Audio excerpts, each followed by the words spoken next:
When you look at the rankings of the richest countries in the world, this includes the likes of Luxembourg, Ireland, Singapore, and Qatar. First up, there's Luxembourg, a small European Grand Duchy no less, known for its high finance and tax secrecy laws. Then there's the Republic of Ireland, the Celtic tiger favoured by global tech firms for its low corporation tax rates, which massively distort its GDP per capita.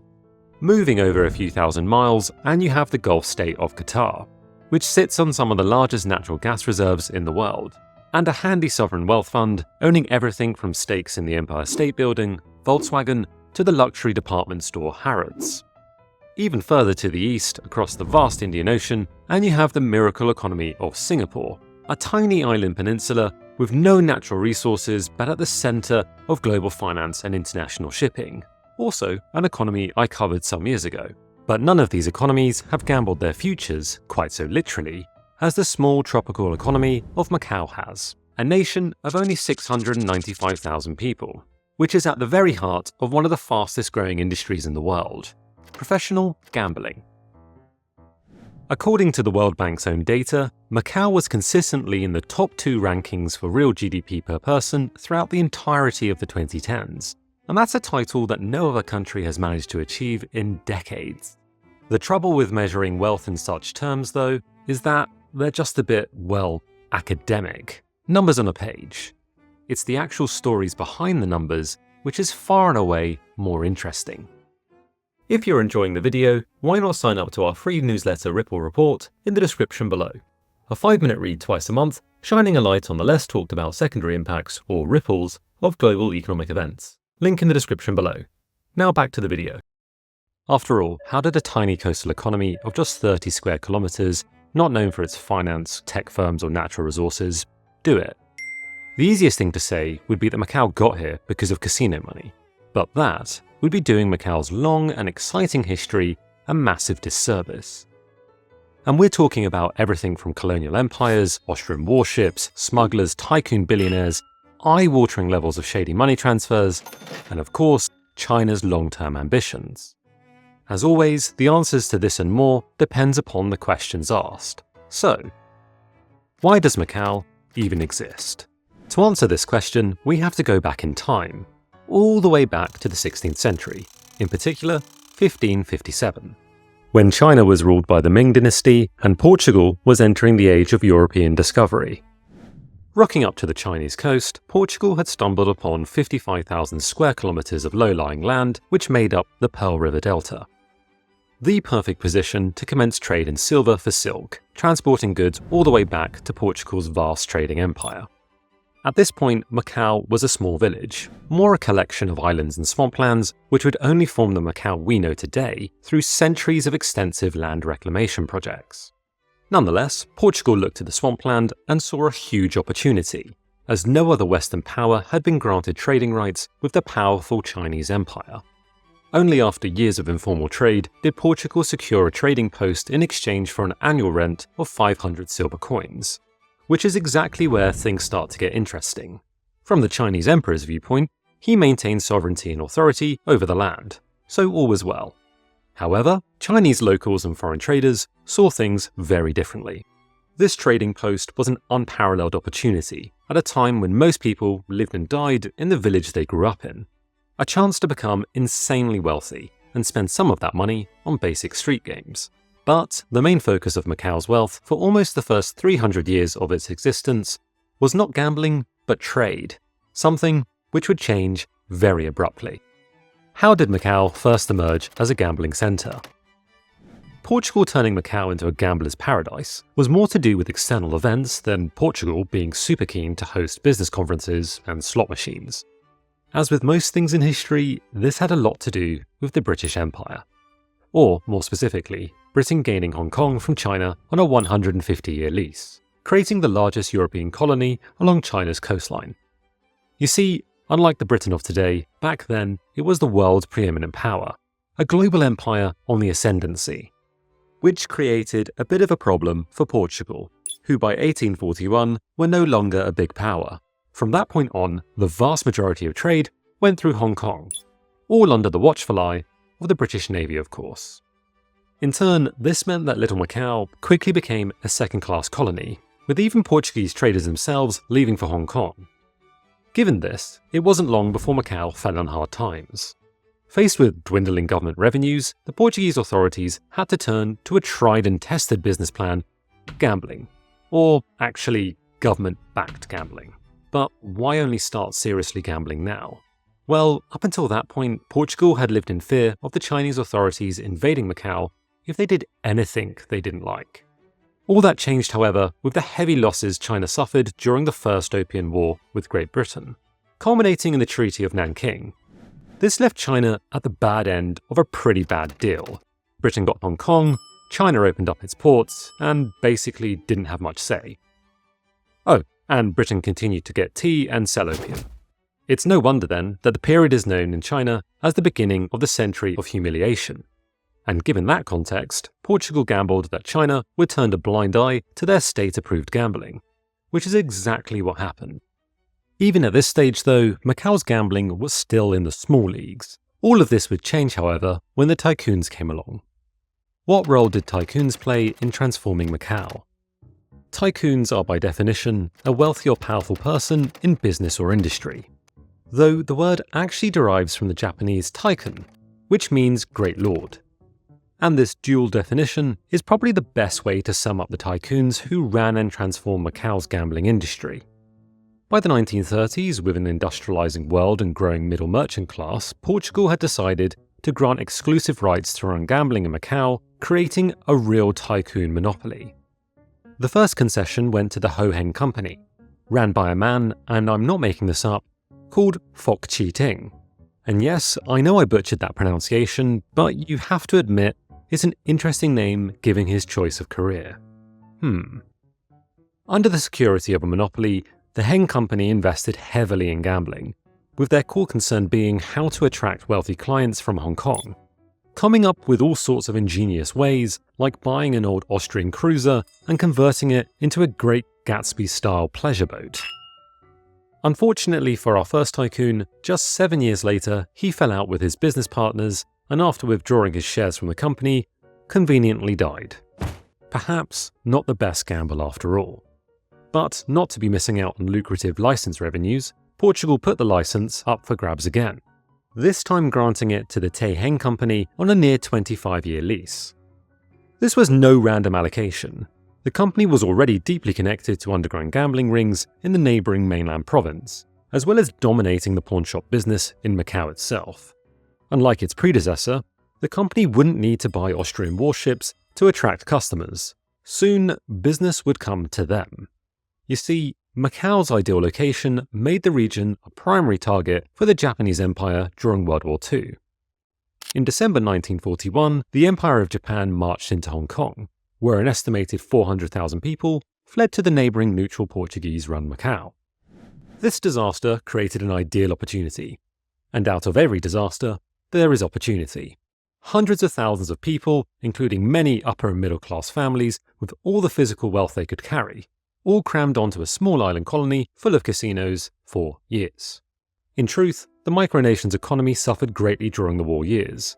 However, as Portugal remained neutral during the war, it made it a key smuggling hub for trading goods with the Japanese, an empire in desperate need of resources to sustain their wartime economy.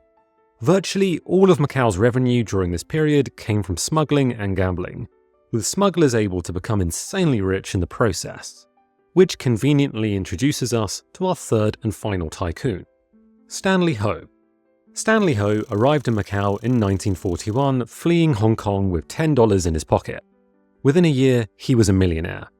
According to Joe Studwell's book, Asian Godfathers, the link to which is in the description below, Ho was running luxury goods into China during the Second World War, with his varied business interests expanding into trading the likes of kerosene and airplanes. In the years after the Second World War, Stanley continued to expand his interests just as the Chinese Communist Party took over the mainland. So whilst the mainland cracked down on anything remotely luxury and barred gambling for hundreds of millions of mainlanders, our man Stanley saw an opportunity to provide these services, all from the protection of an independent Macau. By the early 60s, the 25-year license granted to the Hen Company was coming up for renewal, and everybody expected the company to maintain their monopoly. However, This time, the new license was for 40 years, the longest ever period. With a globalizing world, this was too good of an opportunity for Stanley to miss out on. Together with a few business associates, he formed STTM, a Portuguese acronym translating to the Macau Travel and Amusement Company Limited. When bidding opened, the incumbent company submitted the first bid, promising to pay the administration $3.15 million per year. Just 5 minutes later, STTM handed their bid in, promising to pay $3.167 million, just $17,000 more per year. We can only wonder how they got it so accurate. Imagine that. Winning the bid provided Stanley with the perfect platform to forge his gambling empire, totally transforming Macau in the process. It's actually no exaggeration to say that Stanley and STTM ran Macau. By 1988, they were responsible for 52% of all government revenue. By 1991, 63%. And by 1994, a whopping 75%. That's 3/4 of all government revenue because of one company. According to the 2017 book titled Problem Gambling in Hong Kong and Macau, Stanley's insane wealth can be attributed to 4 key factors. Firstly, he introduced Western-style casino games to the masses, attracting a vast international crowd. Secondly, he separated the really high rollers from the other gamblers through special VIP rooms, where all their whims would be taken care of, everything from drinks to tickets to fine dining. Thirdly, these VIP rooms operated under a special subcontractor model. STTM would utilize joint ventures with local businesses who would carry out the day-to-day administration in return for a fee. These VIP rooms were often filled with very wealthy patrons under something called the junket system. The junket system worked like this. Junket operators acted as travel agents. They would forge relationships with wealthy individuals outside of Macau. Once on friendly terms, they would invite these high-net-worth individuals to Macau for a first-class casino trip. Travel, hotel bookings, food, all included. Once in the casino, they would often start on the main floor, quickly becoming frustrated with the small bets. At this point, they would be ushered into the VIP rooms, where they could play for big money. But not their money, at least not directly. Here, the junkets would offer them special chips, known as mud chips. These would be sold at a discount to real chips, say 90 cents on the dollar. The deal being, they could only cash them out for real live chips if they won. Once they burned through the mud chips, the junkets would then act as financiers, offering loans at extortionate interest rates.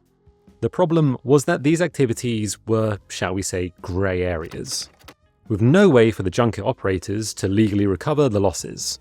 After all, you can't go to the authorities and say, "I operated an underground gambling ring, became a loan shark, and now can't recover my debts. Help, please." So they often relied on unsavory characters to follow up on debts. For a fee, of course.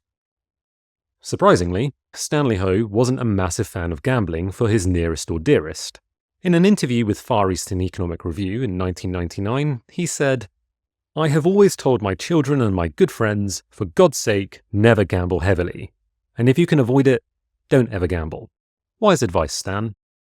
Now, up until this point, we focused on a lot of key characters. But how did external events impact Macau? While Stanley was building his casino empire, 60 kilometers across the Pearl River Delta, Hong Kong was going through an economic miracle. With post-war globalization in full swing, Japanese industrialists were looking to cheaper locations to outsource manufacturing to.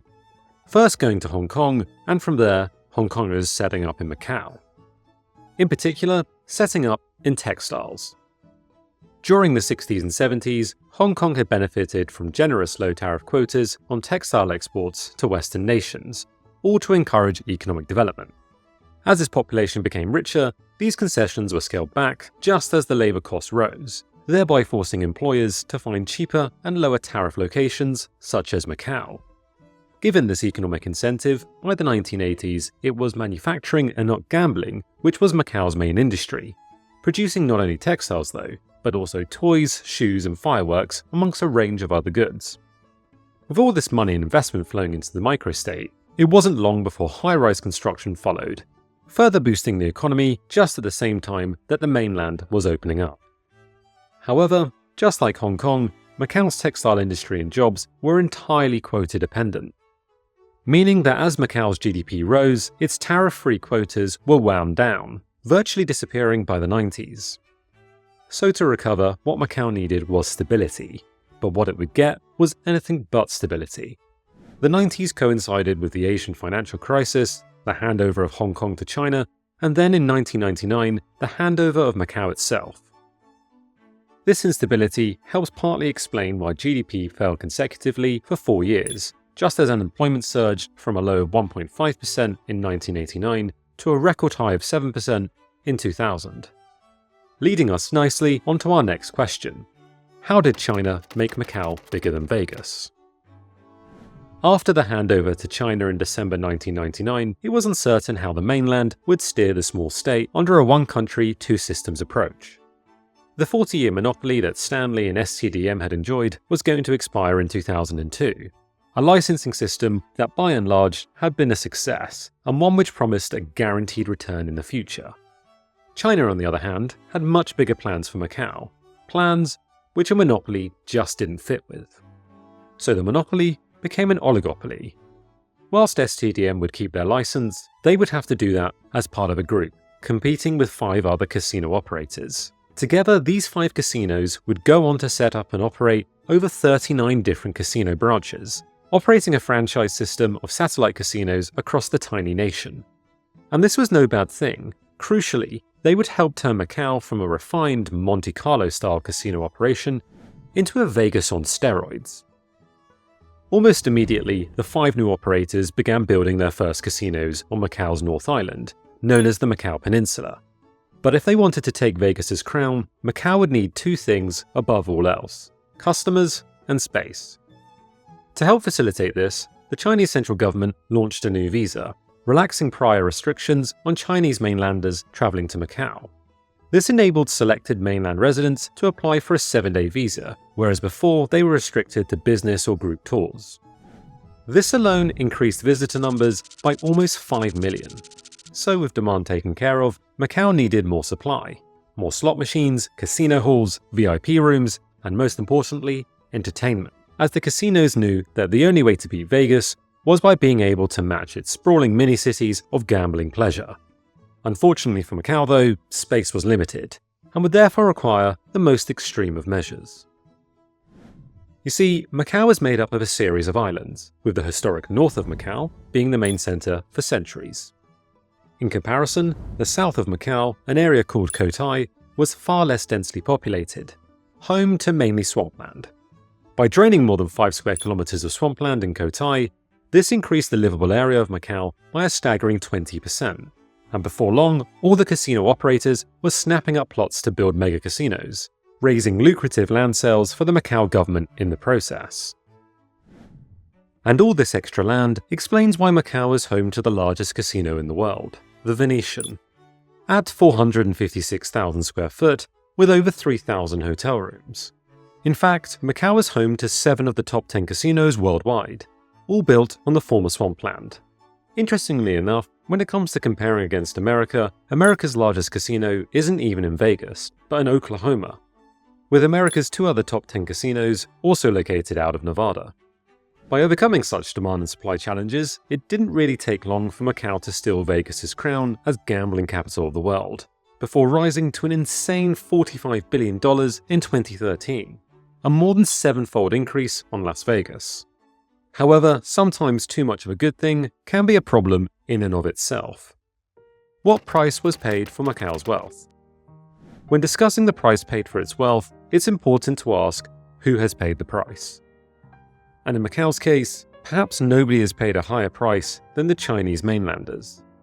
And that may be a result of the heavy restrictions gambling has in Asia, often limited to the confines of a building or a hotel complex.